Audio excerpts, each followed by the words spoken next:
basicamente, quer dizer, a pessoa vai mascarar o problema, né, vai fingir que o problema não existe para que ela não tenha o É, sofrimento de ficar pensando. Só que tu vai enquanto ela faz isso, aguentar o ela vai problema, né? Tu aumentando, vai. né? É, exatamente. O Alexandre Costa aí comentou também em grande live, mandou um superchat. Recebi o livro do Hindenburg e já estou lendo. E no próximo dia 28 espero que ele tenha paciência com as minhas perguntas. Vai aparecer lá no canal do professor Alexandre? Manda um abraço para Alexandre. Então, um abraço aí, Alexandre. O pessoal também vai lá no canal do Alexandre, que ele deixa as lives sempre já agendadas. Então, já ativa a notificação lá que o Hindenburg vocês já estão vendo pela live de hoje, que o cara é fera. Então, não percam as lives e acompanhem o conteúdo. Mas indo para a próxima questão aqui do Rafael Suchiart. Ele comentou aqui: gostaria de saber qual o maior investimento que existe e se você acredita nas escrituras sagradas.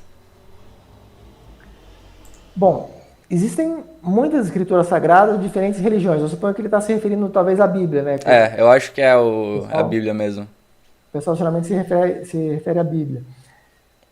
E mesmo quando se refere à Bíblia, tem muitos trechos diferentes, né? Assim, acreditar nas escrituras sagradas e também há muitas interpretações também diferentes, né? Então, acho que Não é, falar de às uma vezes forma... você acreditar uma interpretação diferente, né, do que ele acredita, do que ele vê, então é já um negócio meio abrangente.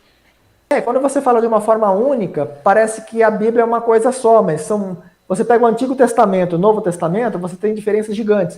Por exemplo, tem partes do Antigo Testamento que sugerem que o Adão viveu 930 anos, que Noé viveu 950 anos, Matusalém viveu 969 anos, né?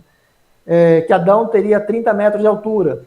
Então, tem algumas informações que estão lá que, se você interpreta da forma literal, é pouco provável que elas sejam corretas. Mas se você dá uma interpretação metafórica, você pode tentar aceitar aquilo, né? Eu não tenho uma religião tradicional, eu acredito em Deus, não, eu nem deveria dizer que eu acredito em Deus, eu sei que existe uma divindade, inclusive eu tenho praticamente uma demonstração científica da prova da existência de Deus, uma evidência muito contundente da existência de Deus, então acho que eu não poderia dizer que acredito, sim que eu sei que existe uma divindade, independente das pessoas acreditarem ou não. Com relação às escrituras sagradas, não é bem uma questão de acreditar ou não, depende de como você interpreta. Tem um vídeo que eu comento bastante, que é sobre o James Webb, e eu falo muita coisa sobre religião nesse vídeo. Eu falo muita coisa sobre o Newton, por exemplo, falo sobre outros cientistas e a interpretação daquilo que está na Bíblia é decisivo para que você acredite ou não no que está lá. Porque se você interpreta literalmente, tem muitas informações lá que não dá para você aceitar, como, por exemplo, o valor de π ser 3. Né? Não dá para você aceitar que o valor de π é 3 porque não é 3. E na Bíblia você tem informação explícita de que o valor de π é 3.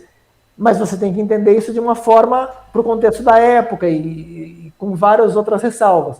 Aí você fala, tá, é aproximadamente 3, tudo bem. Né? Ele está dizendo que para o nível de precisão da época e tal.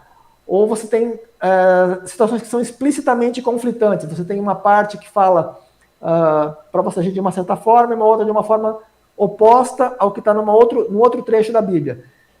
Tem que se considerar também que a Bíblia é composta por vários livros canônicos que foram selecionados na época em que foi praticamente formalizado, não sei se formalizado seria o termo adequado, o cristianismo no século IV, no século V, né, foram os primeiros concílios, mas tem muitos livros que são apócrifos, né? A maior parte dos livros são apócrifos.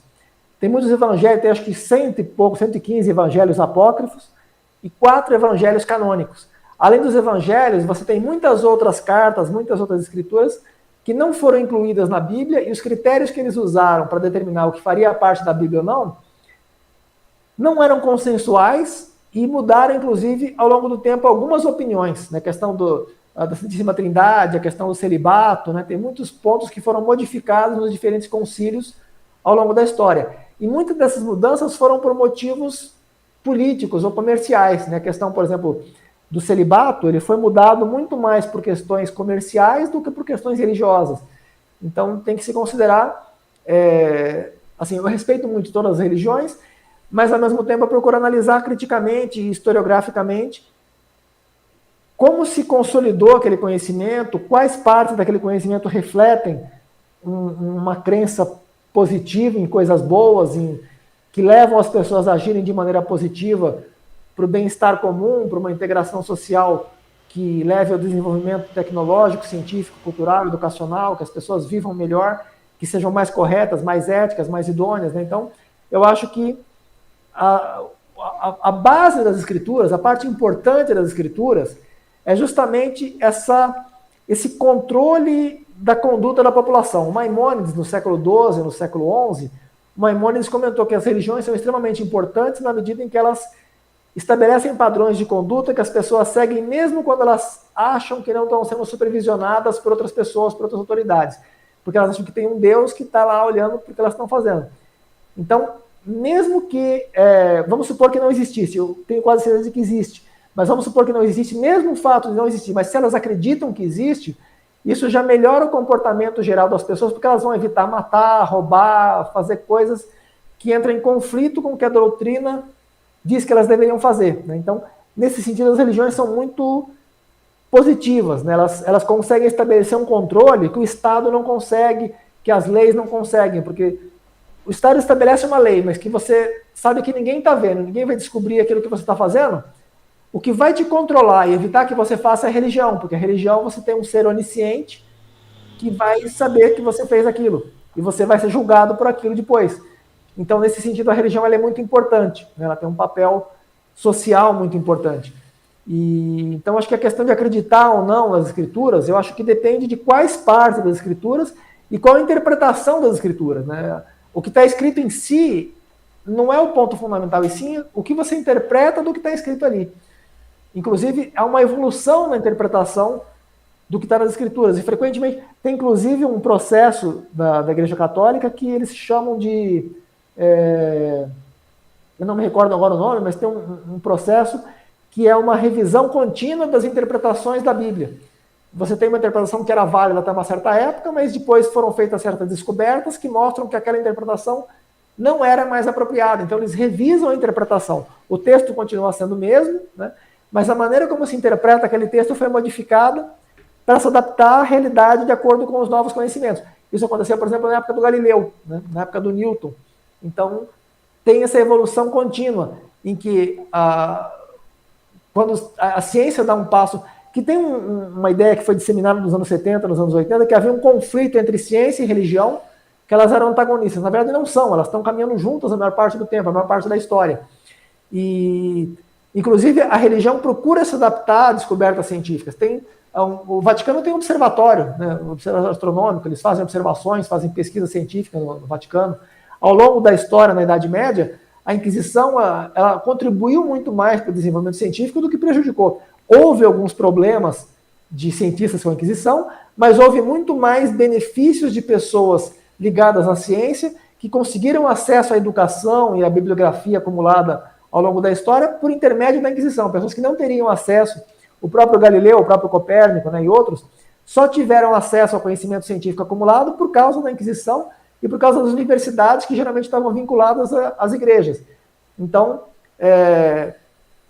essa questão de acreditar ou não depende muito do que consta, qual parte nós estamos falando do que está na Bíblia, né? E, ao mesmo tempo, a própria Bíblia, ela não está dizendo nada explicitamente, ela tem um conjunto de escrituras e as interpretações dessas escrituras é que precisam ser feitas de maneira a ter uma correspondência com a realidade para que você possa acreditar que aquilo é verdadeiro. Se não tem uma correspondência com a realidade e você acredita numa coisa que não faz sentido, você está degradando o seu discernimento, você está agindo de maneira maluca, né? Que não é esse o propósito de Deus e não deveria ser de nenhuma religião.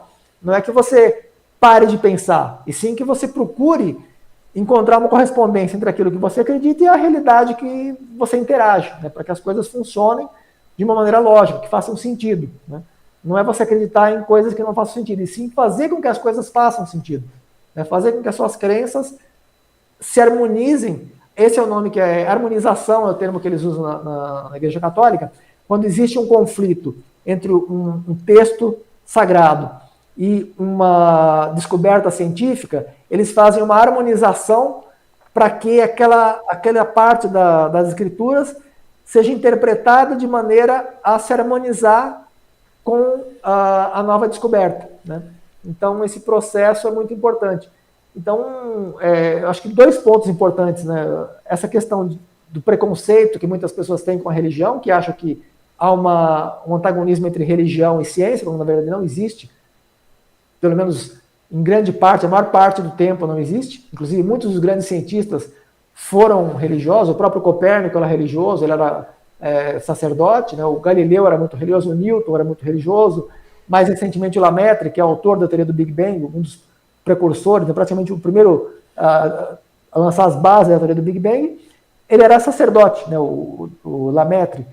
E ao longo do Mendel, né? O Gregor Mendel, então tem muitas pessoas, não só que eram religiosas, como elas ocupavam cargos eclesiásticos, né? Eles eram ligados intrinsecamente, eles faziam parte do clero.